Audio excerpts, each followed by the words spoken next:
last years of the 19th century, that human affairs were being watched from the timeless worlds of space. No one could have dreamed we were being scrutinized as someone with a microscope studies creatures that swarm and multiply in a drop of water. Few men even considered the possibility of life on other planets. And yet, across the gulf of space, minds immeasurably superior to ours regarded this Earth with envious eyes. And slowly and surely, they drew their plans against us.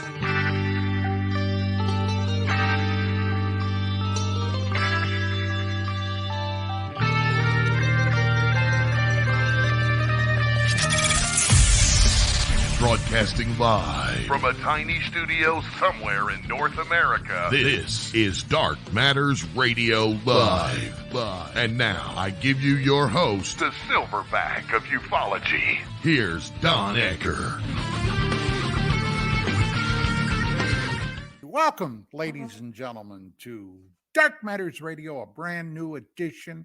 And tonight is going to be a very special show.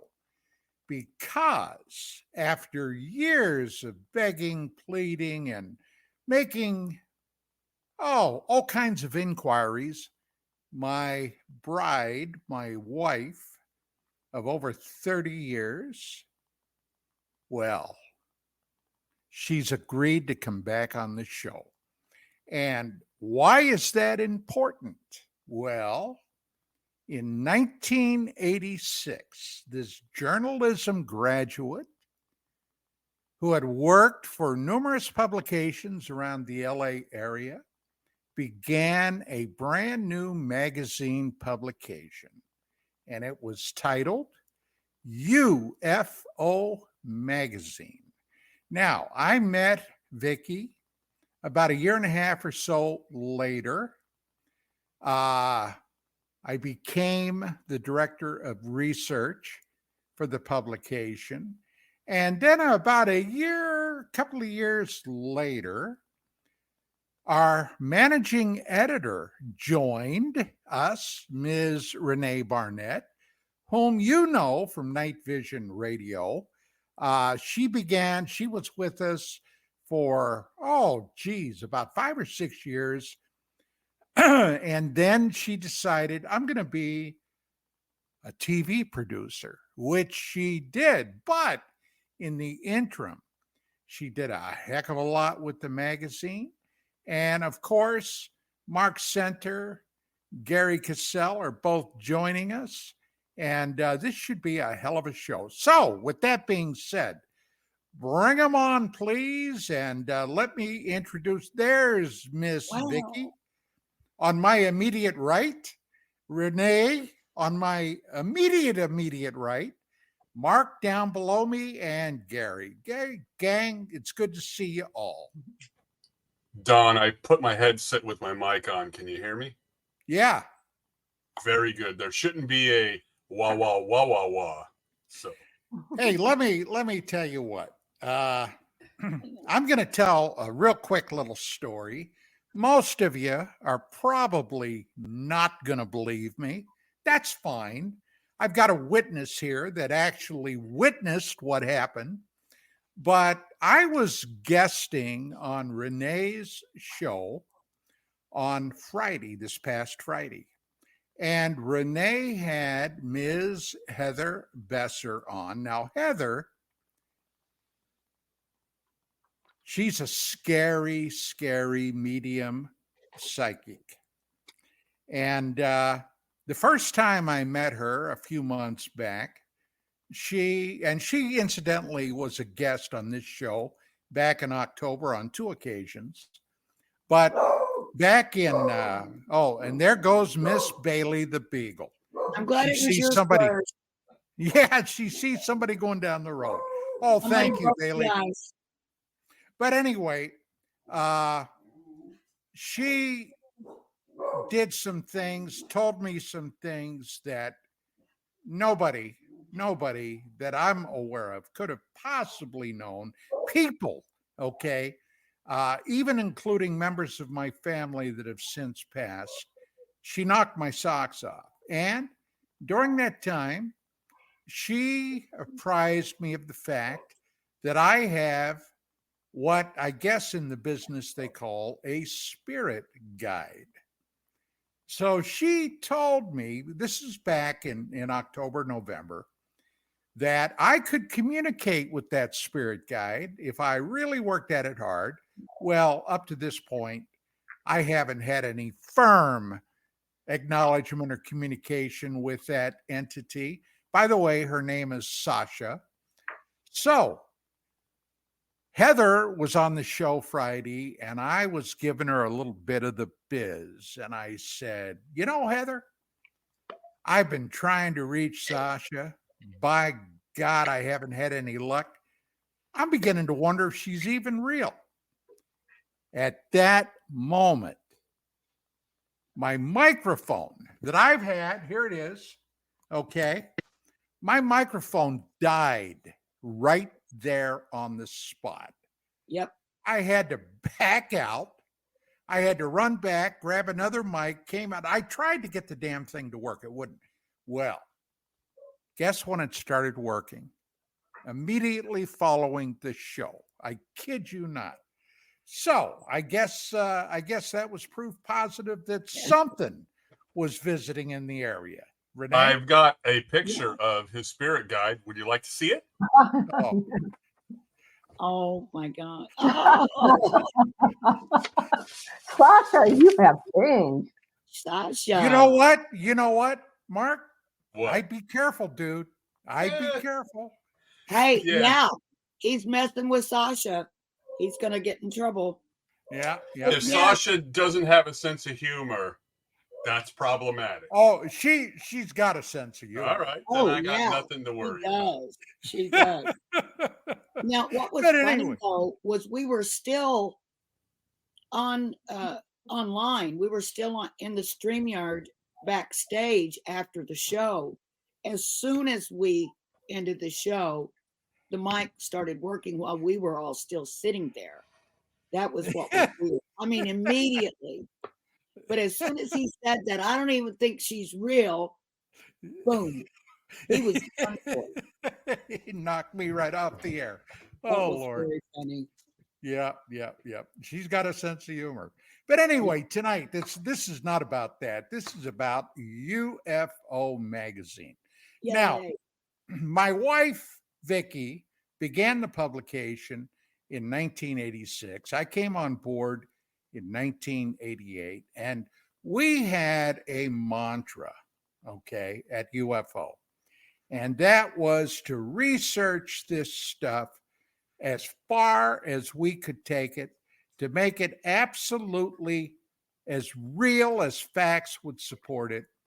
And over the years, we busted not only some very big stories, but we did over several years, we did a thing called the Whistleblowers, where we took a look at some of the, shall we say, more colorful characters in the UFO field at that time, to see how real or how not real they were and the information was. And Rene, you were there for a good chunk of that, weren't you?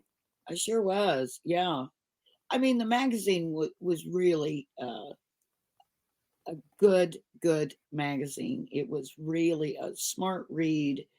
And one thing I learned from Vicki that I always still use is, the purpose of journalism is to comfort the disturbed and to disturb the comfortable. And I always thought, that's absolutely such a good. Do you remember telling me that, Vicki? I think that's like the journalist credo or something. It's, vaguely I do. I want to make sure that the other partner that I had at the time gets her due. Sherry Stark was very important in getting the thing even started. If it hadn't been for her and the arrangements she made with her boss at the time, we wouldn't have had the equipment we needed. She and I did virtually everything. I was the editor, writer, and collector of articles when it was needed, and she was the one that did all the graphics. And that, along with the fact that she had also brought in opportunity to use Century City News's space and equipment, was just really quite a thing that she did. Now it just seems so old. This is so much in the past. Thank you for answering a question that's not important for me to answer, because I don't remember saying that, but it is true. I'll bet you if we got into some of the stories that we covered, and especially the ones that you covered, Vicki, I bet you would remember, because you always could recall things from the past, so much better than I could. Now, I won't say anything about your short term. It's about as good as mine. Yeah. Or your ability to find things that you've lost. I don't know if you're, but you would lose something and you'd be getting really frustrated. And I would say, don't sweat it. I'm your psychic finder. And I would go and I would find whatever it was. Probably did. Also, that has to do with my vision. My vision. Well, that could be too. We were also in a small place with stacks and stacks of magazines and stuff. Yeah. So things were easy to lose. Now I gotta tell everybody, I had, excuse me, an entire sheaf of photographs I intended to scan, and then we would have them to use. And my printer scanner had been nice. Not used for some time. And I went back today, fired it up. Everything was just hunky-dory until I actually tried to start scanning. And I kept getting a message. The scanner is warming up. Try again later. And I waited and waited. An hour and a half I waited, and that damn thing wouldn't work. Don. I got a question. So I was doing some research on UFO Magazine, and actually, as far as images and stuff, there's really not that much out there. Not really. Because, back then, people were into print, of course, and a lot of people haven't scanned them and things. We've talked about this ad nauseum. But I didn't know that there was a UFO magazine, I suppose American, and it had the subtitle Ideals. That was like the company name, Ideals UFO Magazine. And I never seen this before, and I was doing never research. Heard of it. Well, I didn't either. Wasn't Ideal a toy company? I think it was. And they called it UFO Magazine probably before you guys. I don't know, but I thought I'd throw it out there. If you're bored one day, you can go do a little bit of research. That not only was there a UK version, at least with the title, right? And it was big. But evidently there was one here with the subtitle Ideals, UFO Magazine. Very interesting. Never saw that. But also there was a UFO Library. Yes. At the time. Yes. And that was mostly a promotional rag. Yeah, we were the best. Most of them were, because back in the 90s, I would spend a lot of time at the independent bookstores, which I think there's only one left now. And I would buy reams of these things, boxes of these things. And for the most part, they were informational entertainment over anything else. Right. So, and that's why we had such a problem with the magazine after you guys moved away from it, when it turned into very similar information. Mark, I never asked you this. What is the source of your interest? Sounds like very, very strong interest in the subject. Other than the stuff from the 70s, like In Search Of and things like that we all watched back then, I got a Laserdisc copy of the Myers Chronicles in the early 90s. Billy Myers? I was into it before then, but I got a Laserdisc player because I'm such a movie nut, right? So I scored on like a 3-platter set, which I still have of that thing, and I contacted Brett and Lee Elders. I called them at the Phoenix, whatever they called it, and I wasn't impressed with the response, and that's what started me down the road.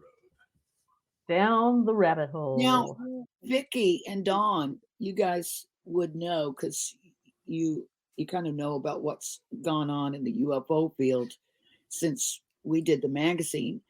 But during that time, the Billy Myers thing seemed to be a hoax.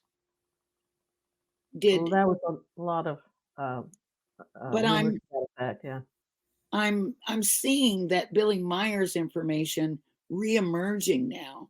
I've been running across, videos on YouTube and things like that. I mean, it happens with everything that's old is new again, so they're acting like it's big information. But in your minds, Don and Vicki, either one or both, what's the deal on that story? And maybe just say a little bit, what was the country he was from? Was it Sweden? He was from Switzerland. Switzerland. Yeah. And the purported aliens were Pleiadians. And if they were real, I don't trust them. Well, here's the thing from my standpoint. And actually, this is several things. Now, back in those days, Vicki and I, and the magazine, we were very close friends with film star and actor Dwight Schultz. And Dwight had a very strong interest in the field. And his interest stemmed not from the Mydra stories that flowed into the magazine. He was mostly interested in military and commercial airline pilot testimony and things like police officers. So anyway, when the Meyer case really broke big, Dwight had a fantastic audio-visual system set up at his home. And one of the first things he did was to purchase all the laser platters that the Myers people had put out. And he later told us that when he received those, he stopped everything, went into his living room. He had a multi-$1,000 setup. And he started popping those platters into the laser player. And he looked at it and he said one of the scenes involved this saucer flying around this tree, doing circles. And he said, when I saw that, he said, immediately I knew that was crap. Okay. Well, that wasn't the end of it. Then Myers started talking about, I don't know if it was he that allegedly traveled back in time or whatever, but he came forth with photographs of dinosaurs with the idea about that. Yeah, that he had traveled back and he took photographs of dinosaurs. And then this Palladian babe, okay? Semyase. Huh? Her name was Semyase. Oh, Semyase. See, I told you, Vicki, you can remember stuff. Never well, anyway, it turned out her name was not Sasha. No, it turned out this babe was a model that was modeling in Germany. Okay. She was tracked down and identified. So that told me everything I needed to know about the Myers case. Now, there was a guy. Don, and for people that don't have never heard this story, because remember, we're old, this guy, Billy Meyer, was supposed to be in contact with all these aliens, and he was getting all this special information. And then it sort of became like that he was somehow something special, and it became like a cult. Am I right? Oh, yeah. Okay. Oh, yes. Oh, yes. And what was the timeline of what years was that? Was that the 80s? Well, the 70s and 80s. It came up through. Yeah. Well, that's when he already, you see, here was the thing about Billy Meyer. A lot of people don't know this. Billy Meyer had enlisted in the French Foreign Legion. He was a legionnaire. He served. Well, he served, and then he went AWOL and deserted. I guess he went back home. He went to India. Yeah.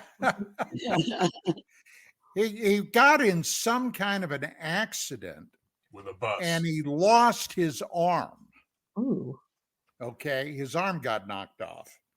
Now, a lot of these photographs that he took, now remember, this is back in the days, they didn't have digital cameras then. This was in the days of 35 millimeter cameras.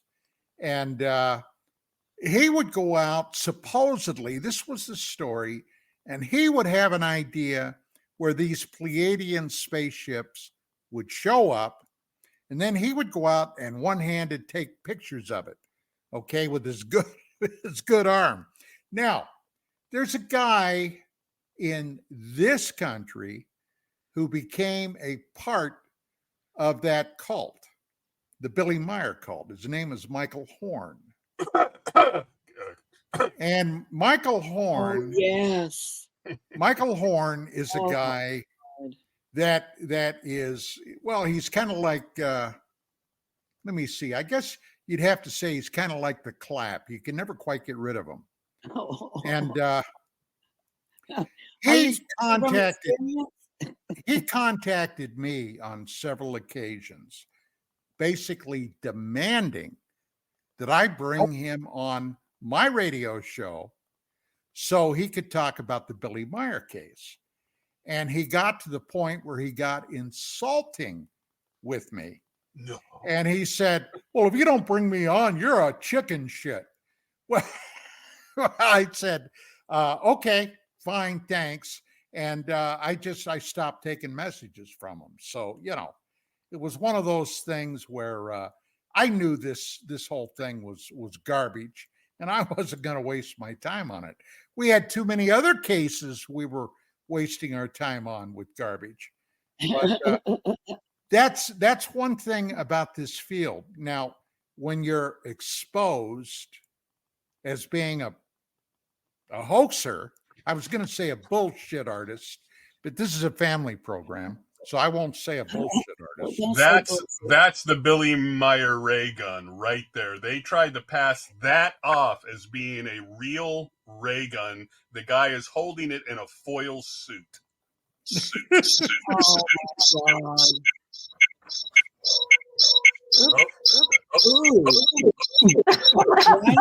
Okay, don't make fun of nobody no more. Hey, I think Sasha's having some fun here. No, but you know how I am with electronics, Don. Part of the problem that I tell people with the Meyer case is, look, supposedly in India is where he took his first shots. I've seen those shots, right? So then I contact the pedophile guy. What's his name? Stevens. So I contact him, and he sends Wendell Stevens. Right. So he sends me third, fourth, fifth, and sixth generation photos from his library. He sent them to me. I didn't have to pay for them. I talked to him on the phone because I said, "Can you send me any firsts?" No, they don't exist. At least that's what he tells me at that time. Just don't go up in a plane with Wendell Stevens. Right. So the problem is that can anybody here conclusively say that all that information is bogus? No, can't. No. We just don't know if there might have been some inexplicable thing that started him on that quest. I think that's Vicki. It's not me. Vic, so, do you got a good microphone setting?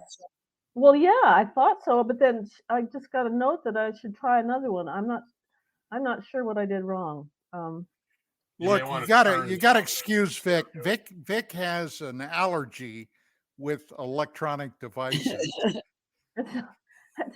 No, Vicki, they hate it. It's not an allergy. Vicki, Chanel says you're backstage twice. Yeah. When you look over the screen, do you see yourself twice? I see myself a small one, and then in with the group. Oh, okay. She said she kicked it already. It's fixed. Yeah, she fixed it. No, she fixed it. So I've got a question for Vicki. Oh boy. No, it's fine. You spent all of that time in and around very interesting information, but in and around freaking lunatics. And many of them are still out there. So how were you able, and I don't want you to get all touchy-feely here if you can help it, how were you able to get out of this thing and, sort of walk away from it and just say, well, I believe what I believe, and I'm not going to let all this other stuff pollute my beliefs, and I think I'm done. It was absolutely imperative that I got out because I could feel, well, call me a snowflake if you will. I know Dawn has, okay? But I can feel negative energies sometimes. And this field, and it probably still is this way in some, maybe different because there's new people in it, but whatever. There's a lot of, because of the government influence, whether good or evil, it was like so much secrecy. It just was really, really something that affected me on a psycho-emotional level. And I just felt like I had to, if the magazine had been a little bit more successful, if it had started really raking in the bucks and there was more open disclosure, something that would make it lift the whole phenomenon out of the behind the laughter curtain, as they say, I would have probably stuck with it a little longer. Dawn's entrance into my life and into the magazine kept me in as long as I did stay. It was harrowing. I mean, for a while. By harrowing, I don't mean to sound like it was horrible or that I was impinged upon, but I'm not a business person, number one, and I was a journalist. I wanted to cover a subject that essentially is not coverable. Not in the logical, rational kind of way that most good news would be covered. Okay, I wanted to do it that way. My partner Sherry wanted to do it that way. We had slightly different takes on what we thought the phenomenon was. I still am in it's in the gray area. It's I would say it's both physical and non-physical, multidimensional. But I just kept running across.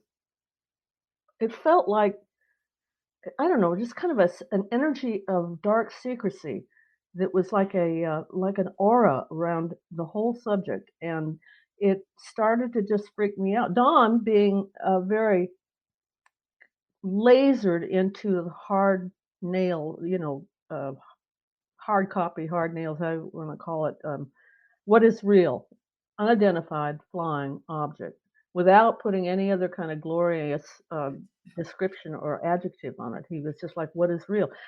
He could hang in there with that for as long as he did and write about it. Whereas with me, trying to get everybody happy as well as our readers was just not really a very easy thing. However, I am proud of what I did. Dawn thinks that I don't think about it very much. It's just like it's past. I'm much more into spiritual things now and much more interested in things that are more uplifting, more spiritual and light. Say, like if I was to have a show or a podcast, it would be called Light Matters, and that would be interesting, wouldn't it, Don? You'd have dark, I'd have light. Anyway. Oh my gosh, you should do it, Vicki. Oh, hey, I was. Don will tell you, I was not easily convinced to do it today. Oh my gosh. So let's talk about stuff like, in today's terminology, don't expect any names unless you want a dish. That's up to you. But let's talk misogyny. I'm sure you are backed up against walls. You will write about this. What are you writing about that? Tell us some misogynistic stories, Vicki. Come on. Well, she doesn't like to talk about her marriage on I think we all want to know, Vicki. The meat of the matter is, what was it like being pursued by Don Ecker? Oh, it was flowers and unicorns, right? Come on, flowers and unicorns. Sprinkly farts. I don't know how to answer that because there wasn't really a pursuit either way. It just kind of fell together, didn't it, Don? That's the best way. Well, I know the backstory on this, and it was a pursuit. I came out of the Army and then the police department, and I was hard-nosed. okay, at the time. Vicki will verify that. At the time. And that was one of the things. I'll verify that he still is somewhat. Exactly. That's one of the things that she liked about me, because there were people in the field, and I'm sure you guys are aware of this, that if they thought they could, they would push you around, especially, okay, two women running a magazine and talking about stuff that necessarily they may not like. Yeah. So I would be the guy that would handle the bullshit. Okay. And I did. And let me tell you what, we got some real whack jobs that tried coming after us. And you were really willing to stay on the phone with him too. And that I couldn't deal with. He would talk to these whack jobs. And some of them aren't whack jobs. There's people that had serious, very, very real experience. No, but I'm talking about after I started the whistleblower series. Oh yeah, right. Well, yeah, there was some surveillance, and that was part of it too. To tell you the truth, just knowing that it's like having ghosts. Okay, not that I don't. Ghosts are okay with me. Okay, but it was like having ghosts that you didn't know what they were going to do next, and with those people in military intelligence, okay, and the people in the UFO field that got pulled into it, as you would know, Dawn. It was not easy for me, but he having the experience that you had from the Army, and part of that was black ops, I guess you'd say. It was easier for you, I guess. Well, look at one time. This is back in the this was in the early 90s, before we moved to our present home. I had partnered up with Richard Saraday. Now, Richard, God love him and God bless him, passed away several years ago. But Richard came out of Hollywood. Now, he had been in the Army, had been an artillery officer, believe it or not, had trained on nuclear artillery shells, which would be considered tactical weapons as opposed to strategic. And they developed these things in the 50s. Rich wasn't happy about it, but he took the security classification he needed to have to do that. But I mean, Rich had been around. Well, when he got out of the Army, and incidentally, they never sent him to Vietnam, but when he got out of the Army, he decided he wanted to go into the entertainment business, acting. And one of his very first film roles, and he had done a lot of stuff, a lot of stage and that type of thing, was in the film Midway that came out in the 70s with some huge stars. Yes. He played the co-pilot on one of the reconnaissance aircraft. And if you ever watch that movie, Strawberry 12 was the aircraft he was on. But then later he was getting roles in various TV shows, guest shots. Then he became a huge star on General Hospital for 4 years. He played the attorney, Howard, what the hell was the name? Howard Lansing? I believe it was Lansing. Yeah. So anyway, his career was going pretty smooth. And then it started to cool off near the end of the 80s. And he thought about getting out and doing something else, okay, maybe producing, that type of thing. Well, he always had an interest in the UFO field, so he contacted us. He knew about UFO Magazine. Rich and I met, and we hit it off right away. And he had an idea. He said, look, he said, about Spy Magazine, right? And there had been a publication that was out there, Spy Magazine, and they started a strip TV series with it, Spy Magazine. If you go back to the late 80s, the early 90s, look that up. And he said, why don't we do something with UFO Magazine like that? So we started writing up some things. Richard, through his contacts, we set up some media, meetings with people. One group, and I'll tell you this little story, it's funny. At CAA, okay, we went down there to take this meeting, to pitch this idea, and we had this broken down into 4 parts. For example, if the show were an hour long, we would have one segment, current cases, another segment, scientific analysis, that type of thing, and a couple of other things. But anyway, I'm in there giving it my best pitch. And the 2 guys that I'm talking to, I swear to God, I went in there, sat down. These 2 guys walked in, and no shit, they both looked like they were 12 years old. And I'm spewing this line about this show, and I said, now, for the scientific aspect or astronomy, I said, think about this. Our galaxy is 100,000 light years across. I said, it's roughly, maybe 8,000 light years in depth. Imagine we had a spaceship that could go at the speed of light, all right?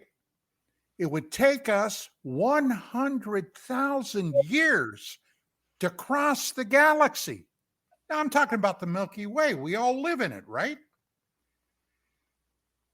Honest to God, one of those 2 guys raised his hand like a kid in class. And I looked at him and I said, yeah. He said, well, I've got a question. I said, yeah, sure. He said, no shit. What's a galaxy? And I turned to Rich. Rich looked at me, and I knew we were going nowhere. Okay, what's a galaxy? Oh my God. So that's Hollywood for you. That's Hollywood. That's crazy. Now, we did get a bite with the Sci-Fi Network. They had just started. And if any of you have followed the Science Fiction Network, okay, if you go all the way back to the early 90s, you will know that initially all they had were like reruns of things like The Invaders and those types of shows. So we got on the phone with, I think the guy was a vice president, and we're pitching all this stuff. We had sent stuff back to them. And this guy said, he said, man, I'd love to do this. He said, this is really great. But unfortunately, he said, all of our money right now is tied up in running these old reruns. He said, we probably won't have any money for a couple of years, maybe 3 years. He said, why don't you get back in touch with us then? And once again, I knew, I by this time, I knew enough about Hollywood that I knew that this would never happen. So there you go. I've lost everything here. I'm so sorry. I can't seem to find. Yeah, you're good, Vic. Fine, You're good. Vicki. But I can't see you guys. All I see is myself. I don't want to see myself right now. Well, you're still good. We can hear you. Okay, well. No, we can hear you, and everybody else can see you and hear you. Oh, well. I guess I just have to. Was the early days of doing the magazine rife with conflict? Oh my God. And, Oh my God. with whom?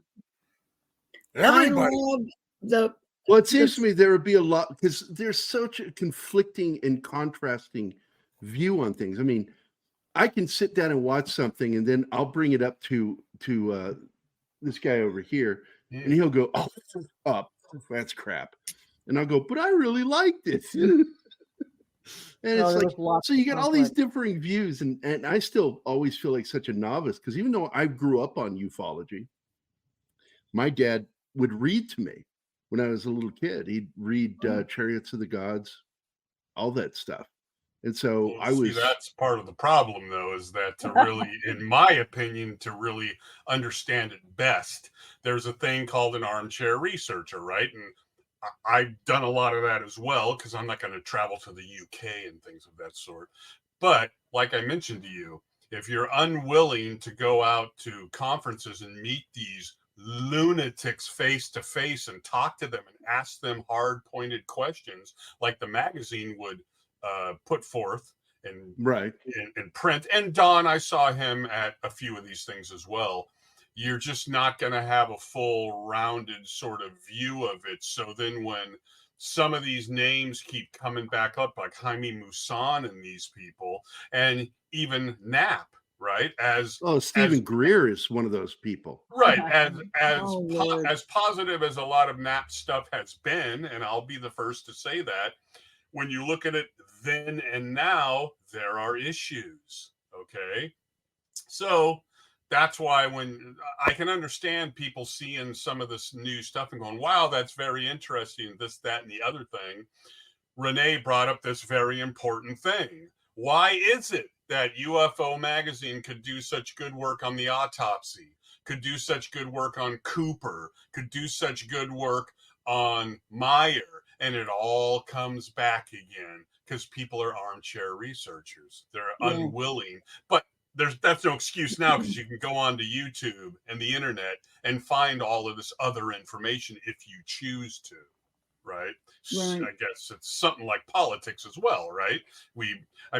Not to get off on the politics thing too much, but that actor guy, very loud, screams about Trump all the time and calls him pig, pig D, Donald Trump and all that. He believed what the media told him of what Donald Trump said about there are good people on both sides. But he believed what he was told by the media. Well, now he's come out and said, I was lied to. And Trump is a possibility for me to vote for now, right? Because at least he went public and said they lied to me. That's not what he said. I went onto YouTube and I heard the whole thing. Same thing with ufology. Same thing with Bigfoots and all that. Doesn't mean there's nothing to this stuff. It just means you can't be a lazy armchair researcher and then watch this stuff and come away with, wow, there was some cool stuff in there. Well, was there? What are you basing that on? Well, on the chili I just ate and the beer I just drank instead of putting in the time.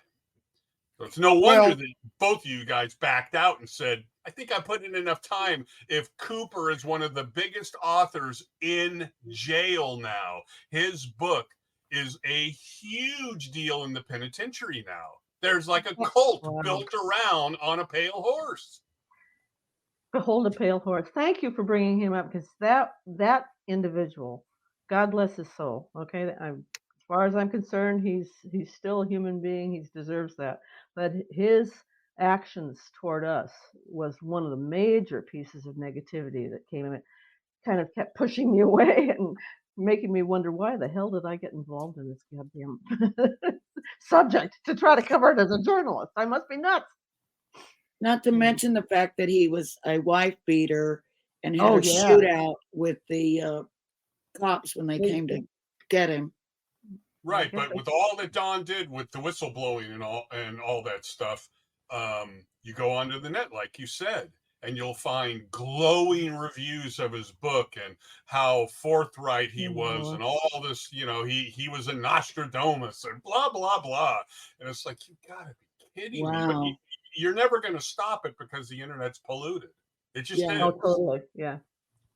Well, I wanted to say that back in the time that the magazine started and I became involved with it, there were a number of cases that were just then coming to light.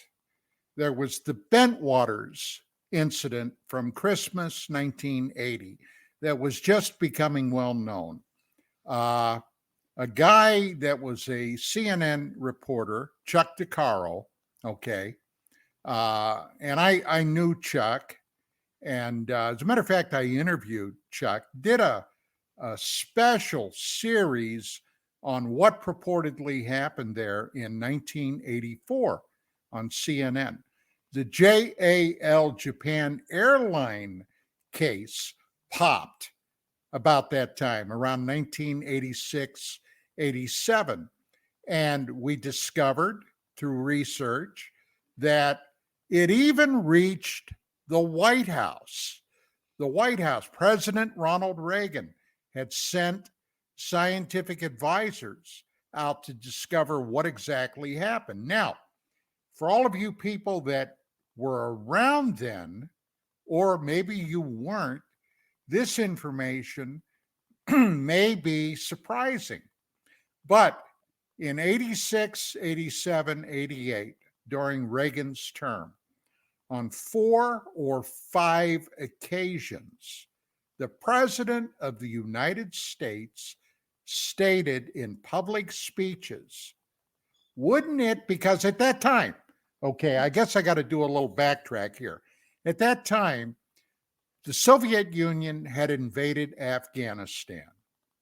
Reagan had started the Star Wars initiative, okay? The Russians, the Soviets, were bleeding money out their ears, okay, which ultimately caused the whole shebang to collapse, okay? The Iron Curtain imploded, okay, with the collapse of the Soviet Union's government. And they did it because they had no money anymore. They had nothing. And it was a result, one thing that came out of that was at the time, Secretary Mikhail Gorbachev, the guy that was leading the Soviet Union, and Reagan met on several occasions. And one of the things that Reagan said, among other places at the UN, is wouldn't it be something if suddenly, and I'm paraphrasing, we were attacked by beings from outer space? Wouldn't we all have to unite and recognize that we're all human beings to help fight this attack off? And even Gorbachev admitted, yes, we would. Now, people have forgotten that today, but there were a lot of things happening also in this country, down in Gulf Breeze, Florida. Gulf Breeze was another huge case. And then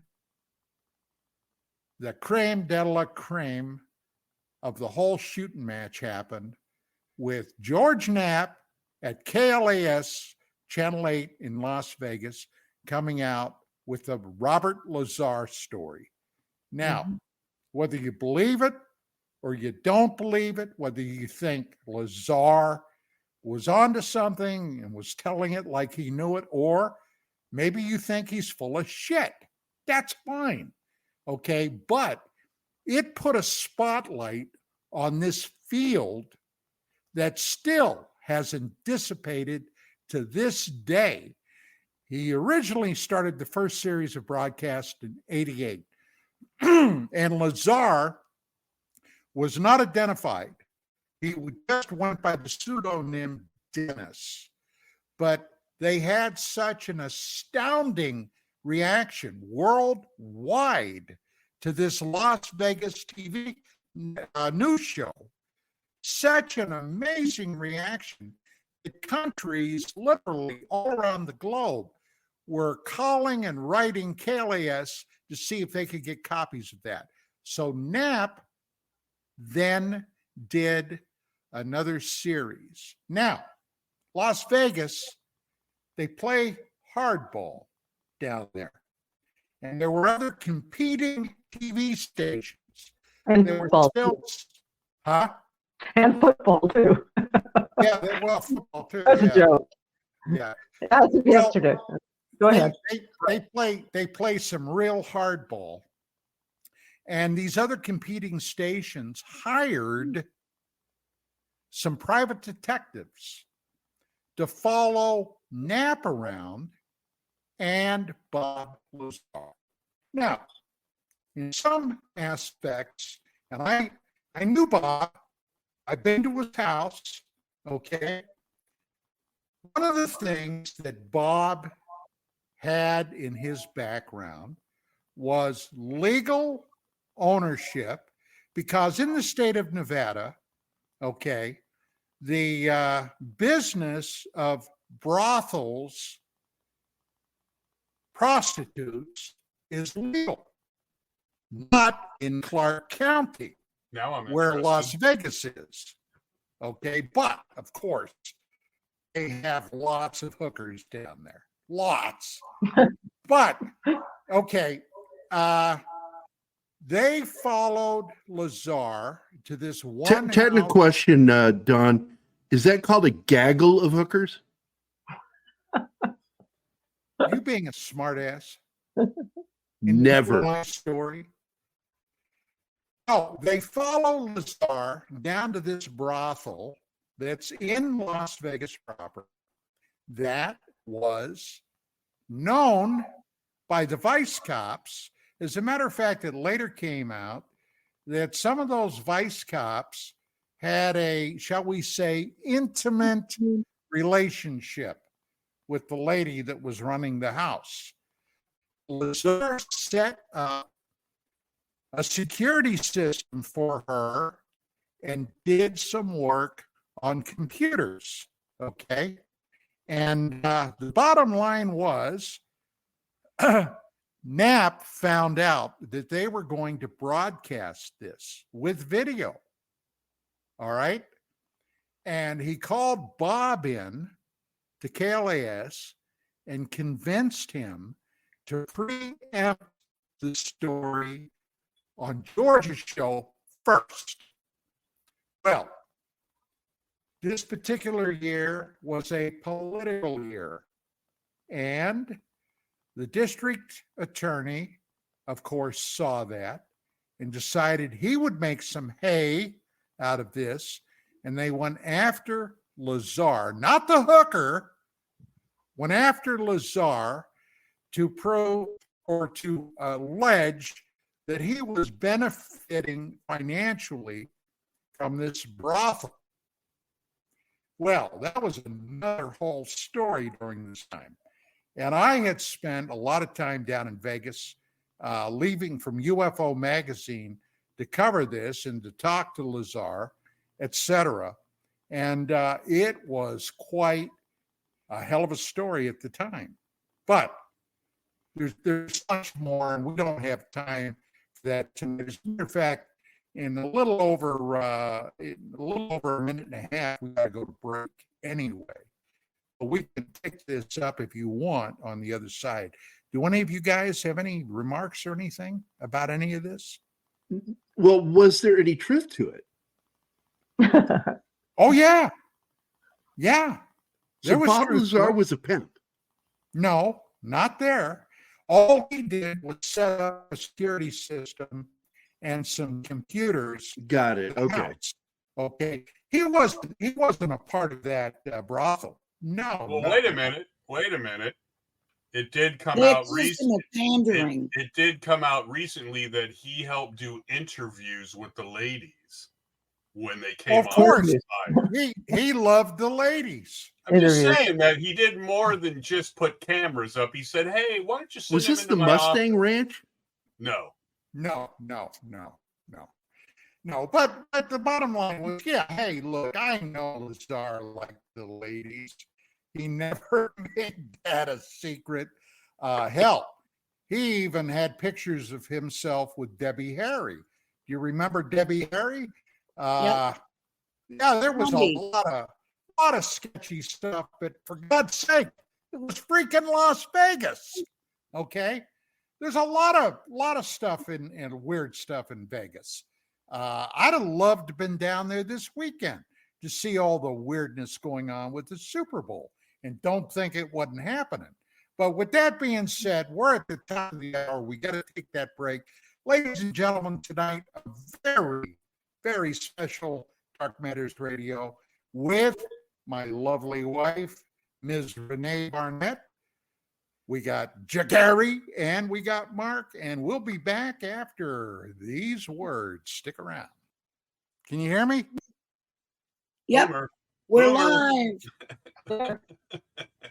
You know, I was saying we Living in weren't living back yet. color. You were talking over the commercial. Yeah. You got to pay attention. We're to just all pros here, you know. Shout We out really over are. there. Hey, before we start, I always make fun of Jerry Gary because he collects Chinese plastic. So I thought that I would show him some Chinese metal, some steel, and I don't know if you'll be able to hear this, but it's my transporter or my Star Trek communicator. Yeah, right. That's from and the original series. It hooks up to your cell phone, and it rings with that thing. And no, Gary, you can't have it. Sorry. Oh, that's Oh, it. My God. night's ruined. Yes. Ruined, Brian. Ruined. More gadgets. I don't know. Nobody I don't likes know. a braggart. Well, the only reason I got it was I refied the house 10 years ago, and I saw it at Best Buy, and I said, well, I guess I can throw that on the refi. So I did. Oh, gosh. That's why. Okay. You were talking earlier, someone asked, maybe it was Mark, about was there a lot of conflict among the UFO field? The first time I ever laid eyes on Don and Vicki, didn't know them, didn't really know anything about them, was at a Las Vegas MUFON conference. What year was it, Don? 86? 89. 89. And we were sitting there. Bill Moore, the spook, was up, had the audacity to stand up and tell about how he had been part of a disinfo campaign and other things against Paul Benowitz, who was basically driven out of his mind and made to seem crazy, or just made crazy. But when he was up there talking, I heard someone shout out, "What about the Constitution?" And I said, "Who was that?" And everybody said, "Oh, that's Vicki. That's Did Vicki I say Ecker. that? She's Oh the my God.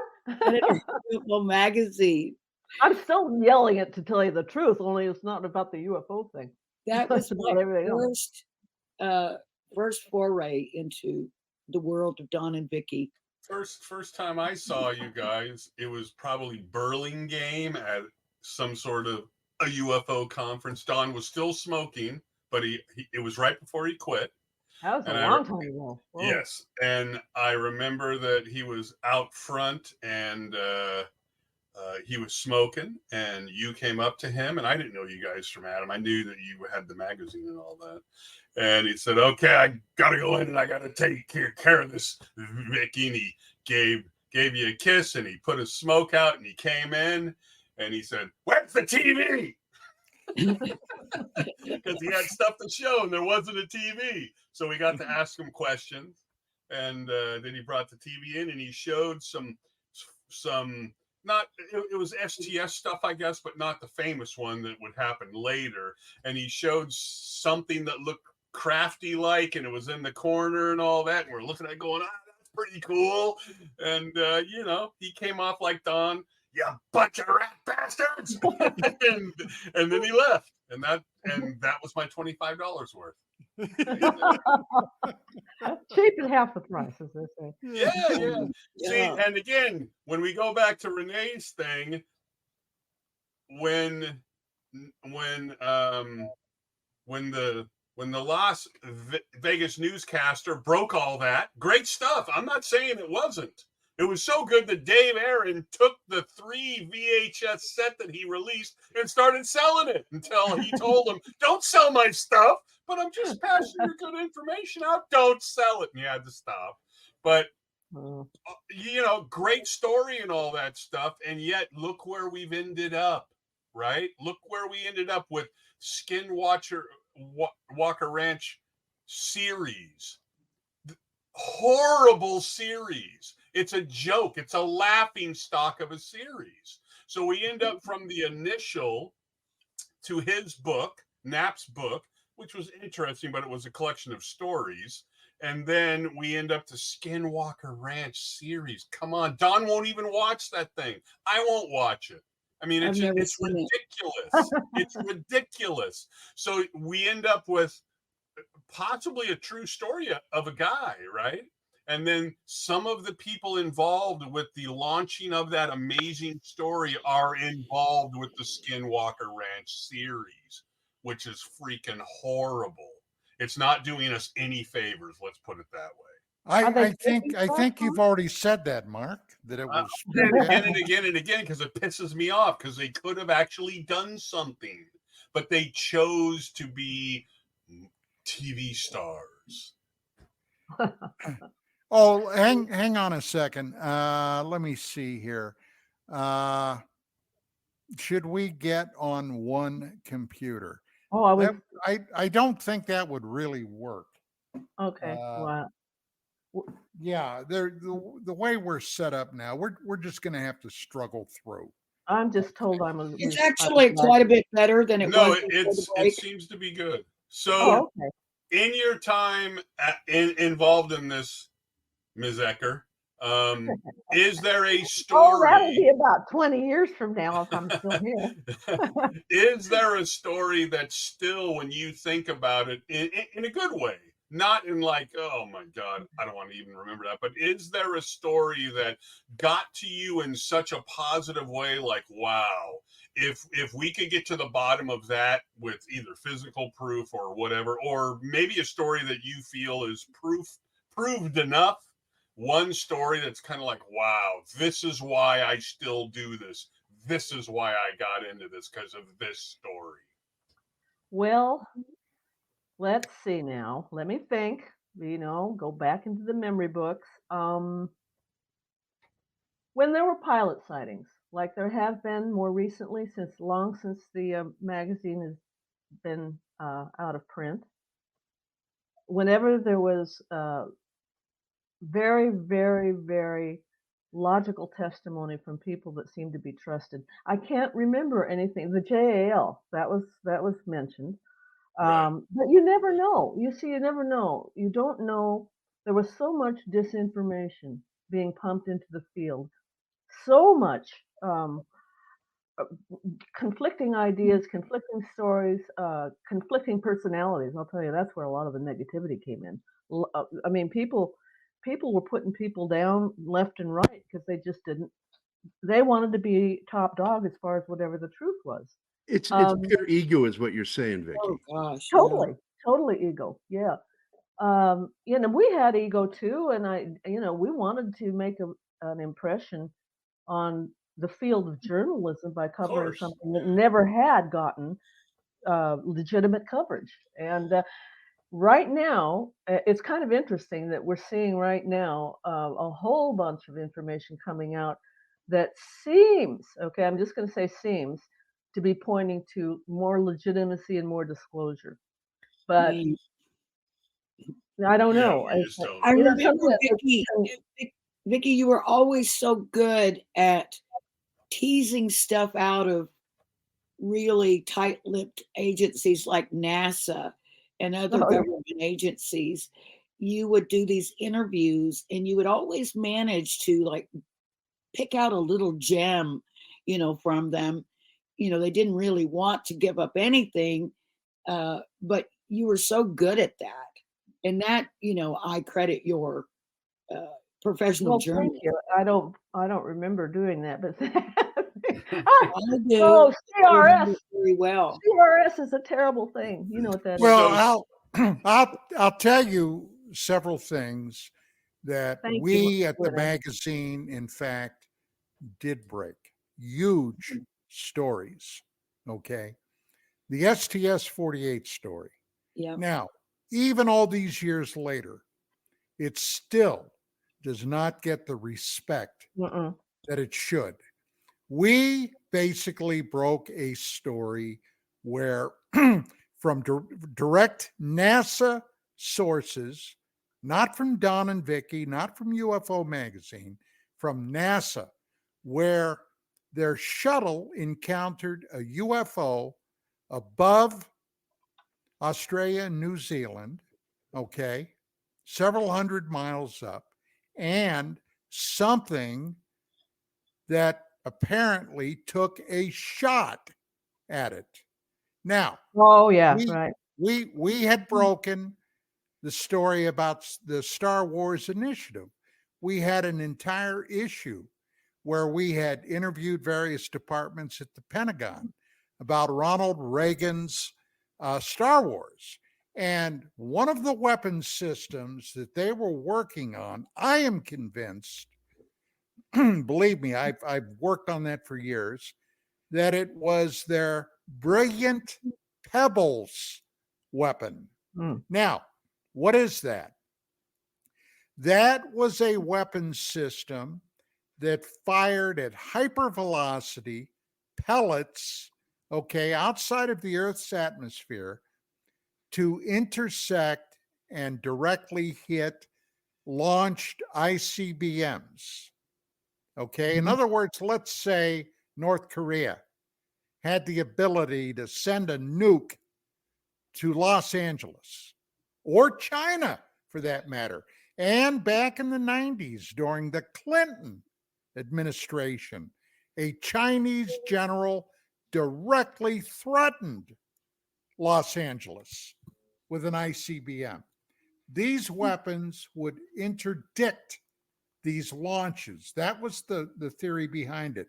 And I'm convinced that they fired at that UFO. Now, that UFO took a violent evasive maneuver, got out of the way of that shot, okay, then circled back around and came in again. I ended up debating. You mean it wasn't a urine dump? A what? A urine dump? No. I debated Jim Oberg. Laugh. That was funny. Okay. I debated Jim Oberg on Larry King Live about that. And incidentally, I ate his lunch. Okay. He's never forgiven me for that. Because the first question I asked him, because I knew Oberg had been an Air Force nuclear officer. I knew that he had had a top secret clearance, probably with a crypto access. And I asked him directly, okay, coming from NASA, are you under any security considerations? Because we were talking about this STS-48 UFO.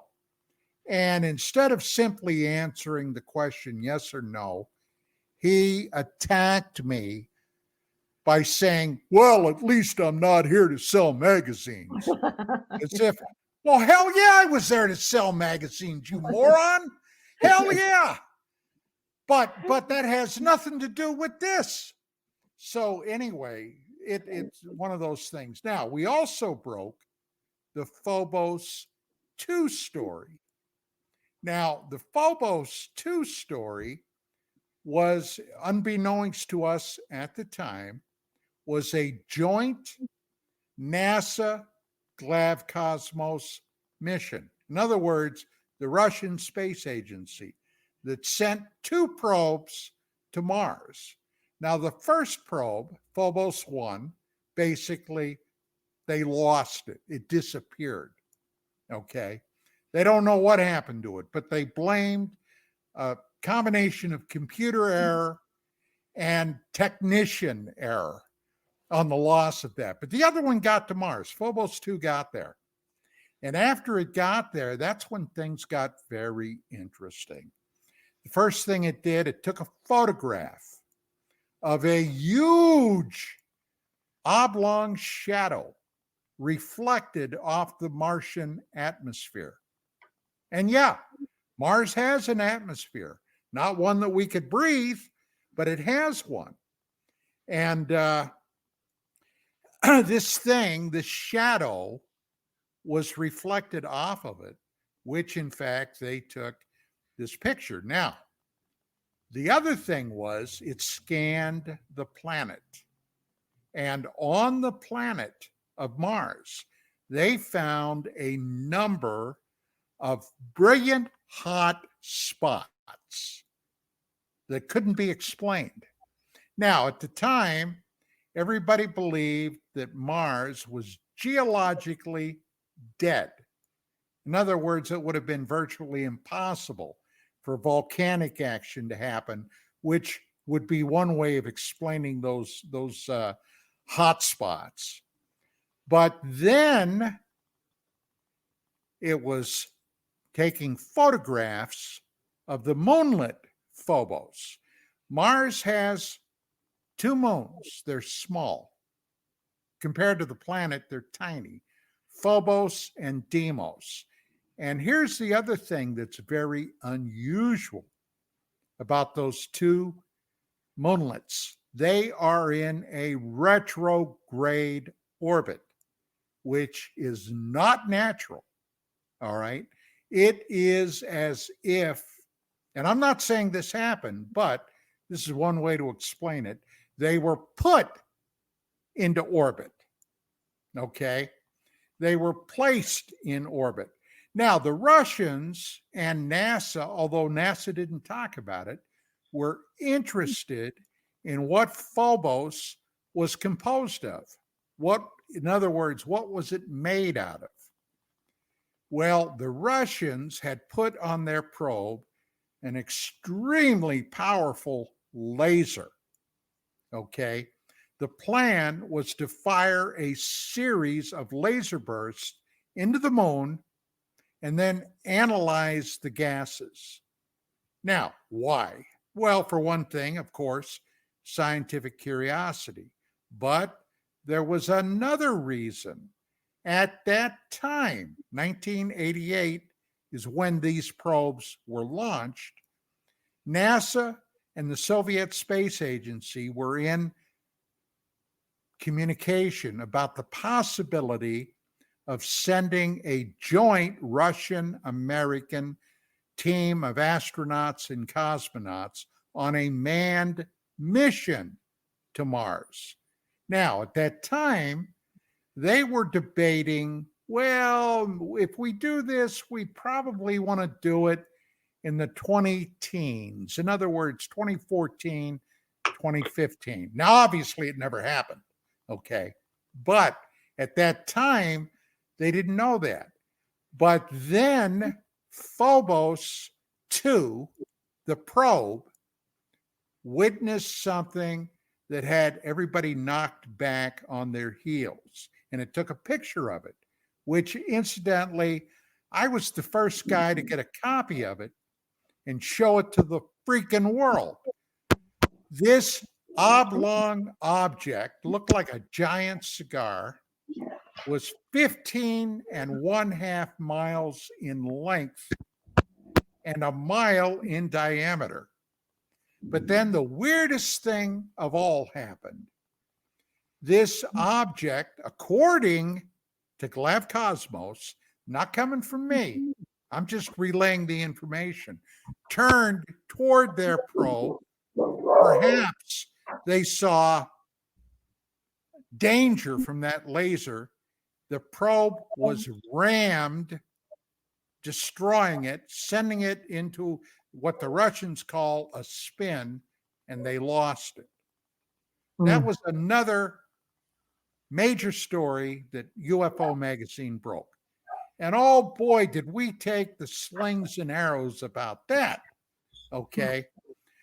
But there was another story we broke, and this is just 3 that are off the top of my head.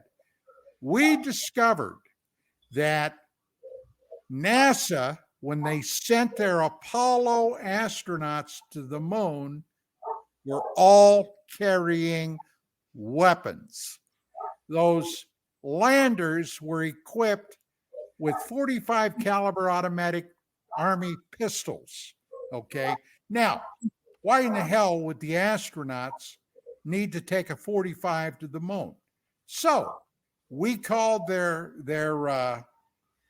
communication, or not communication, we called their promotion people to ask them about it. And they didn't want to admit to it at first. But then finally they said, well, imagine they're coming back from the moon and they get stranded, let's say, in a jungle environment. They come down, they miss their landing spot, and they end up in the jungle. They had to have something to defend themselves. And then I asked them, I said, well, when the hell have they ever landed in a jungle? All our astronauts ever did was land in the ocean, okay? Because if you remember back, all those Apollo missions came down in the ocean.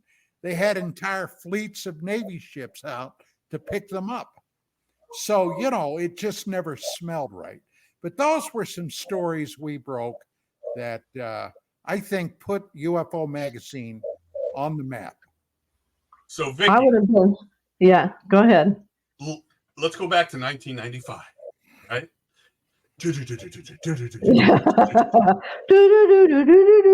And without referencing Don's sometimes overbearing personality, what was your view of the alien autopsy when you were brought in to watch it with Kiviat? Without Don's got his own view, and now yours is going to meld together 25, 30 years later. But when you first saw it, much like when my mom saw it, when I showed it to her, what was your view, honest view, when you saw that? I thought it was BS. My honest view, and I knew I had to cover it. It was a big story, and it was that, again, is another example when there are so many people in the field that were trying to make you convinced that they're shenanigans or real UFO information. But I mean, when you were sitting in front, when you were sitting in front of the TV monitor and you had never seen it before, your first view of what you were looking at? Some kind of mannequin. That was my impression at the time. If I can remember clearly what it looked like, I don't remember ever buying into it. But that kind of skepticism is something Don had really helped me right, and more tighten up in my consciousness. And because of that skepticism with that footage, the debris footage would have done the same thing to you. Then, exactly. Right. Well, see, the thing is, well, you mentioned the mannequin thing, Vicki, and my extensive background is mostly in medicine because I worked in the medical field. Really? Okay. And I've sat in on a lot of autopsies and other things. And the first thing that bothered me about the video when I saw it, when it aired with Jonathan Frakes, was the neck doesn't look right with the way the head is resting. Right. It looks posed. It doesn't look like an actual living thing. Like it was too stiff. You could tell that it was made maybe standing the neck, up. But then the neck wouldn't be raised up the way it is on anything anatomical that has that kind of skeleton. But why would Cyril Weck come out and say what he said? Why did Cyril Weck? He's done tens of thousands of autopsies, and he came out and said, "Well, it looks like a biologic to me." He said that on UFOs Tonight. He probably got paid for it. Yeah, that's what I'm betting. No, that, and people can be easily, bamboozled. I guess you could say. Well, it could be something as simple as when they talked to the special effects guy and they said it was conclusively proved to 1947, right? And that's what he based his review of it on. So, Stan Winston. Right. Yeah. So they possibly said the same thing to him as well. But again, special effects is one thing. Having cut open tens of thousands of bodies, that's a whole nother kettle of fish to say, oh, yeah, I think it looks okay. That big round thing in the stomach. I haven't seen it, but it looks plausible. I didn't realize that Wecht was on there saying that. That's a shock. It's embarrassing. It's Vicky, embarrassing for a Dawn- medical person. And to say Don that. interviewed him on UFOs Tonight, Vicky, and he said it there. Remember, Don? Oh boy. Yeah. Vicky may have been asleep under the broadcast. He was under the table asleep, Yeah, but he I did have to say say it. right. I have to say right now, Renee, you kept us on point, and me especially. Okay, with the magazine and with UFOs Tonight, and here too, I'm sure. My mind goes a lot of different places really fast, and that's why I can't seem to concentrate on one thing at one That's time. because you're Don one of can tell those you all about it. you're one of those super smart people, and that's what your No, brain I has. don't I think had that's to I had to take her into her office and handcuff her to the desk. So Good job. another huge story that you guys were involved in. You printed stuff about it continually. Was the face on Mars and Hoagland. Oh yeah. So then, what was your general view about the process of taking photos with pixels the size of Volkswagen buses and telling us what the math was and what we're looking at? I was 19.5 degrees. Yes. I was sucked in because I basically had a crush on Hoagland. Don't ask me why. I don't know. He is a very, very, very articulate man. And Sure. he Full would be able disclosure, Vicky. Full disclosure. Full You disclosure. dated Richard Hoagland.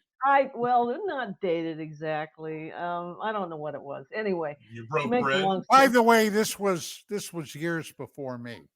Oh yeah, years Oh, of before- course, of course. We must well, definitely. we must make that clear. Yeah, very clear. Let's. Thank This God is Don came along. This is fascinating for me because I talk to you on the phone, but we generally talk about stuff we would not talk about here because other people would get bored of it. So you cover it. You knew him. You talked to him. Don helped to research it and all that.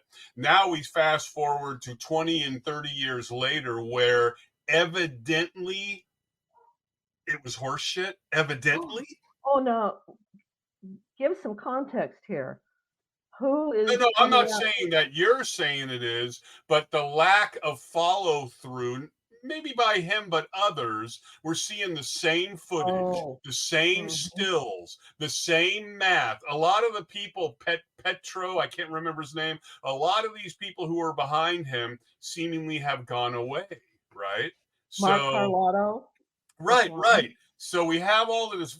I mean, I talked to him on the phone a bunch of times. I paid the $25 for a 3.5 hour till 1 a.m. thing where he made all of these claims 30, 40 years later. Now, where are we? Well, that would be something NASA probably or Don would say some special access program might know if there's anything at all real as to artifacts on Mars or any of our closer orbs, planets, moon. If someone somewhere in the darker reaches of the government probably knows. But, you and I and all of us sitting here and those listening to this podcast, we're not going to know. I mean, we're not on that line of information. And those who are going to be really, really close to the chest Well, with we're it. not going to know who is because we have the same guy who told us that there was a landing in the desert that was obscured by a weather phenomenon and the face on Mars was blown up by a nuclear bomb. And he said that publicly. Hoagland did? Yeah. He had a wild imagination. But he also had a very, very perspicacious, shall I use that word, understanding of how to frame things so that it sounded very legitimate and scientific. Absolutely. And that's why I don't think he would have gotten his book published if he hadn't. So where are we today, Don and Vicky? Do you think there's any legitimacy to those images at all? I do. I mean, just in your own opinion. I do. You do, I kind of do too. Somewhat. I do. And The D&M pyramids around that site in Cydonia, to my eyes, now I'm not a geologist, or anything like that, but they look artificial. I know what I see, okay? And my opinion is they were artificial. And hey, let's take a look at our own little half acre here on planet Earth. Everybody will look at the pyramids on Giza, the Great Pyramid, okay? On Giza, the Giza Plateau. And the straight mainline Egyptologist will tell you, well, that was made around 4,500, roughly 4,500 BC. With copper tools. Bullshit. Okay. It's believed now among more progressive researchers that this may go back as far as the freaking Ice Age. The Sphinx, all right? Now, I knew John West, okay? I've talked to Michael Schock, okay? Those people that have gone there and Robert Schock firsthand rubbed hands on the Sphinx. Mm-hmm. This thing was weathered away by water at some point. At some point, that area received lots of water, lots. Now, that hadn't been for thousands of years, maybe going back to 7,000, 8,000 BC, when the climate inexplicably changed. Yep. You know, at one point, back in 5, 6, 7,000 BC, the Great Sahara Desert was a vast grassland, all right, with millions of animals, human beings living there, and it basically changed in a very short period of time. Right. Now, what changed it? The only thing that makes sense to me is an astronomical strike of some kind, either a comet, a genuinely huge meteorite, but something that changed the weather patterns. Okay. Is that what's happening now here on Earth? Oh, that was Earth too, but I mean, this climate change, you know. Look, the sun, okay, goes through phases. All right. Where it's very active and very inactive. And sure, there's no doubt we're experiencing some weird weather patterns, but I don't think it's SUVs that are doing it. Okay. I think it's a result of solar activity. Now, who's to say? We've had a weird year here in Southern California. Sure. Boy, that's for sure.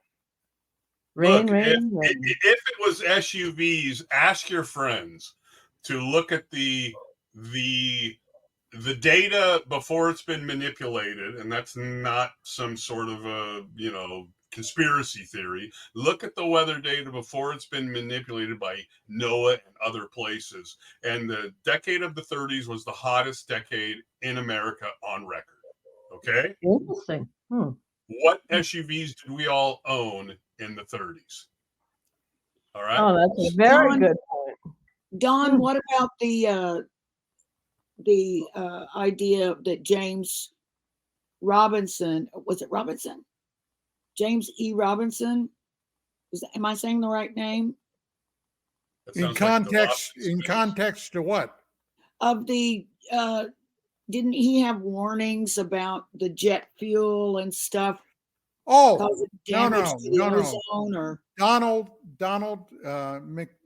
James McDonald. James McDonald. Yeah. James McDonald was an atmospheric physicist, okay, out of Arizona. And what made him highly, highly unusual and made him a target was the fact that not only was he academically gifted in his field, but he had a very strong interest in what in the world were UFOs. And we're talking about from the late 50s up through the mid 60s. Now, McDonald was a thorn in the side of people like Philip Klass and other very well-known national skeptics at the time.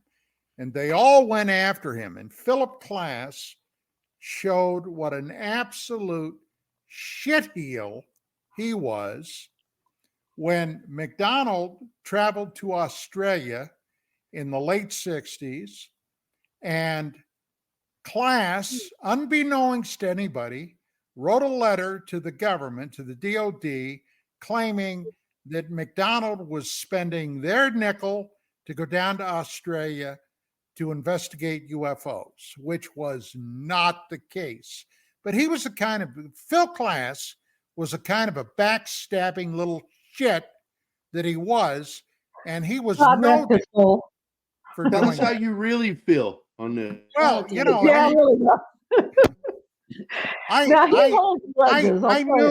I knew Klass. I had Klass I knew him too. on my radio show where he blew up screaming bullshit on the air. And now we couldn't curse on the air at that time right. on that show. No. Hey, Don, here's the reason why I will always, until it happens, I will always give some latitude to the Mars stuff, right? How many times have we been there with high HD cameras, and how many HD camera film footage or stills have we gotten of the DM and all that, right? None that Now, I'm aware supposedly we got it of the face, okay, but why didn't they take it of the other stuff that's there? Or why didn't we put one of those car jobbies they got on there and drive right up, right? I mean, why not? I mean, it's our money. Yeah. So why not drive one up there so it'd be like that, the Red Planet, or I forget the name of the film, where they show the face on Mars and all that from the 90s? They won't do it.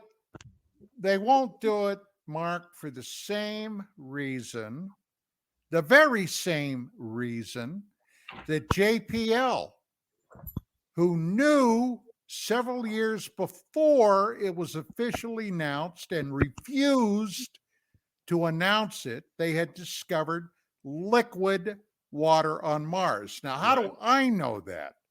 Well, back in the very early 2000s, Dwight Schultz and I, we were very close, had a neighbor that lived several doors down from his home, just several doors. And this guy was a JPL scientist. And this guy knew Dwight's interest in the UFO phenomenon.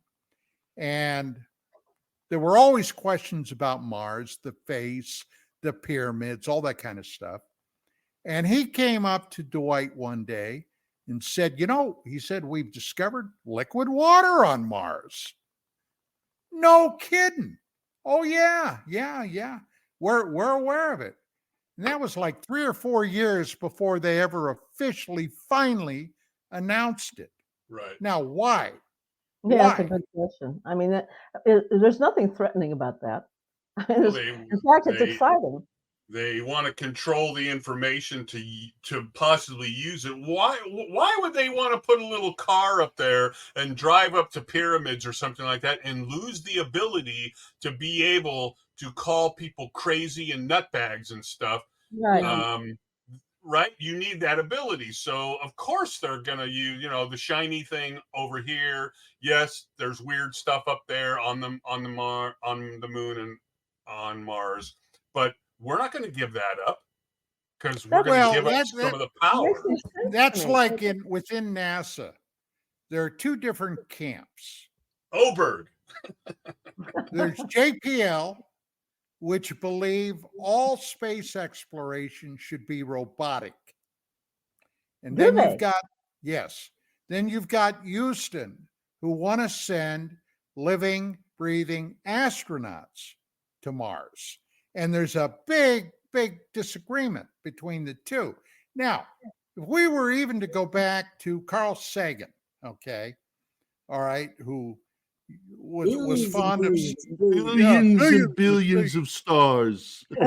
yeah, and want to discover if life is viable today on Mars. Hey, look, they're pretty much convinced that if they go there, they'll find very simple life lichens, organisms of some kind, and tiny little organism.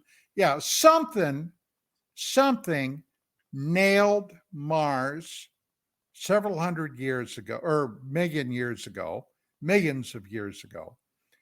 John Brandenburg proved that in his book, Life and Death on Mars, The New Mars Synthesis. Now, Brandenburg, among being a physicist, is also a Mars scientist. And he has definitively proven that something nuked Mars twice with hydrogen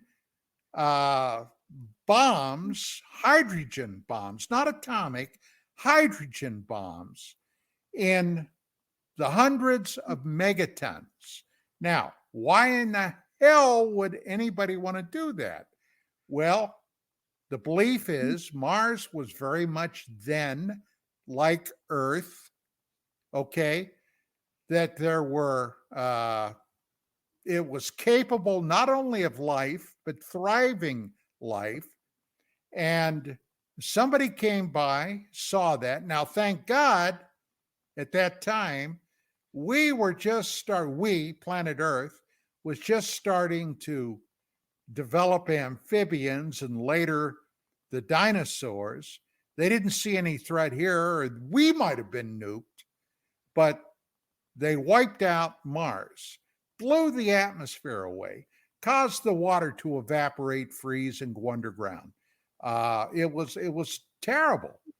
And Brandenburg even took this information because he had worked within DOD at one point and said, look, this is what I discovered.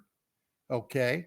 I discovered these exotic radioactive elements, being xenon 129, which can only come from one of two sources, xenon 129, and in the ratios that they were discovered there.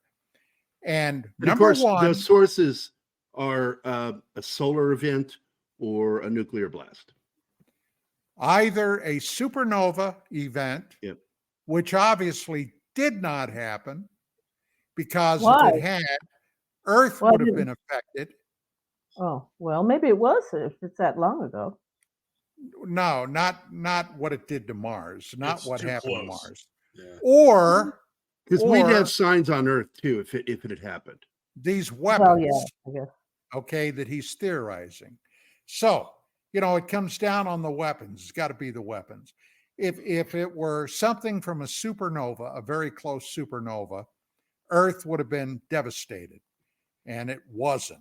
So there you go. So, Vicki, is the world flat, and did we go to the moon? Based on my experience and my observation, the world is definitely flat. Okay. All this stuff about being a orbiting orb is, having an orb that's orbiting around the sun, whatever. Okay, it's all BS. No, this is what I'm saying. And did we go to the moon? We can't even get it together as far as basic science. If we're having arguments now about climate change and what's causing it, and scientists can't get it, you can't be on one decision about how old the Earth is, what happened when. Okay, it's like this is just I see it as karma. Okay, like I said, I have a more spiritual orientation. There's planetary karma, there's national karma, there's personal karma. The karma of this planet, like it or not, is people being in first grade or even kindergarten, okay, and working their souls or whatever is the smart God part of their consciousness, working it to a place where love and acceptance, appreciation, tolerance become the name of the game instead of war. This is a war planet. And it doesn't surprise me a bit that if there are alien beings out there that have an interest in Earth, that there's going to be some that are beneficent, and there are going to be some that are highly, highly aggressive. Okay, maybe this planet is one of the few in the Milky Way that really can harbor organisms like us. Okay, the ones that can evolve, ones that can jump from being a frog to a human being. I guess it wasn't a frog, whatever those amphibians were at first.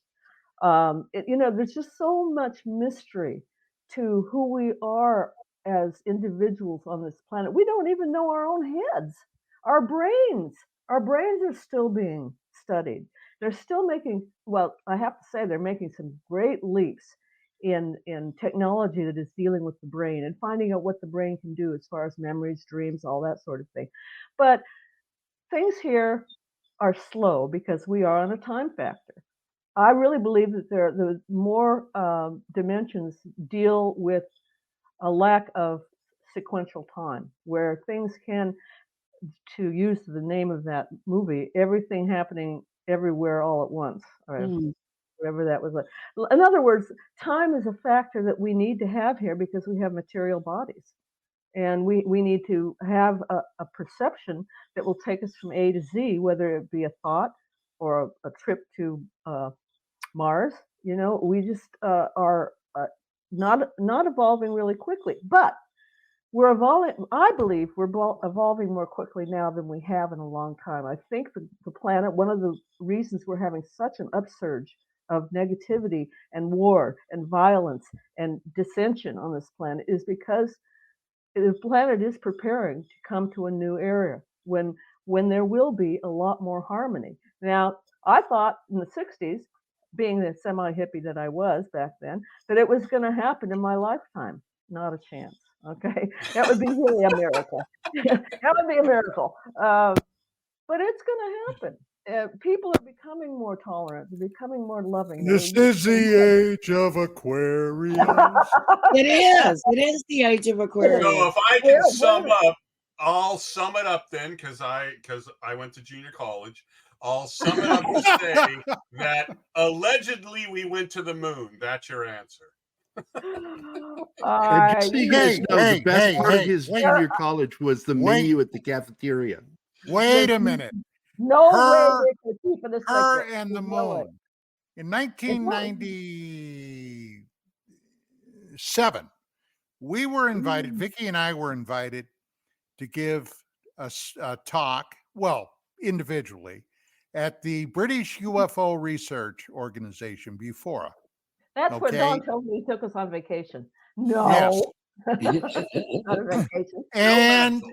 And when Vicki was giving her talk, some Brit stood up and suggested that the entire Apollo moon program was horse shit. Well, you should have saw Vicki. She took that real personally. And let me tell you, she let that guy have it.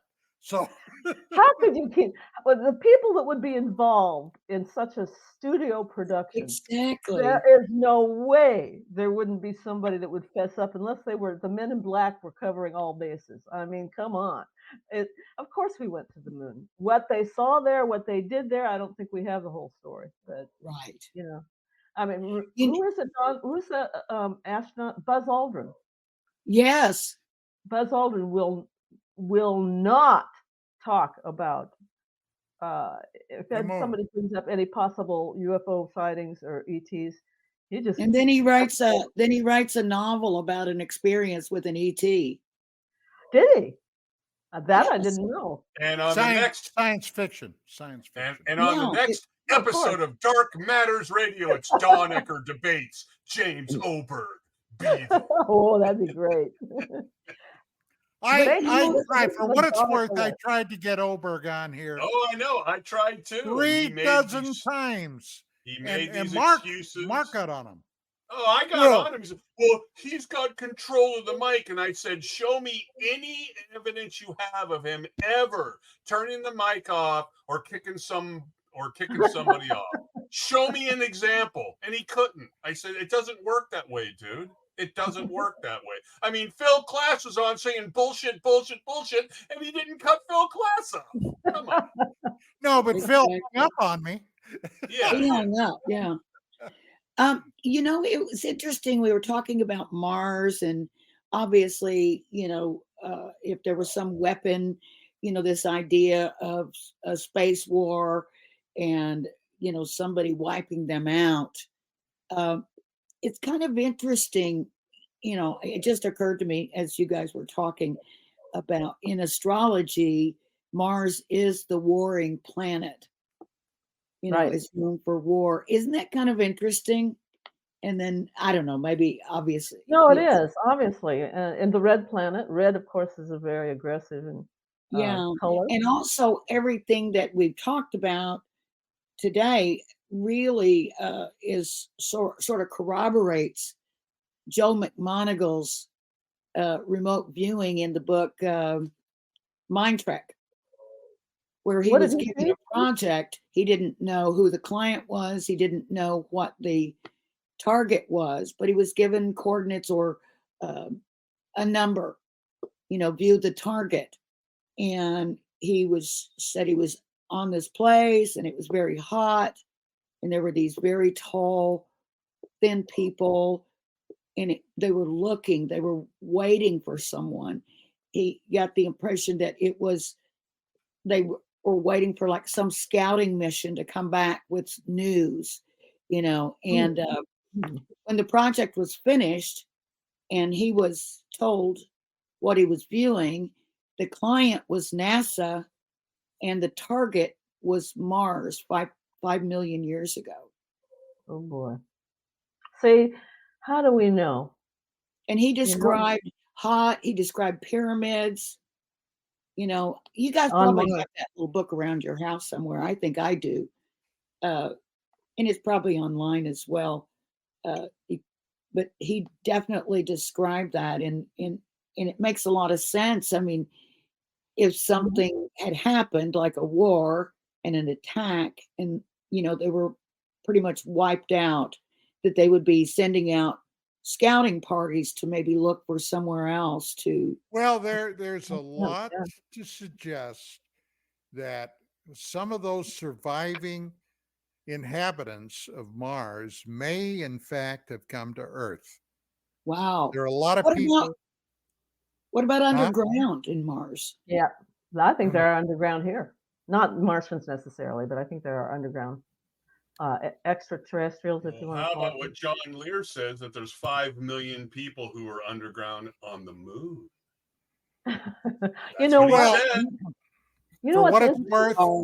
For what it's worth, I do believe from my lunar research that at least on the far side of the moon, there are former or perhaps even now extraterrestrial bases. Could be.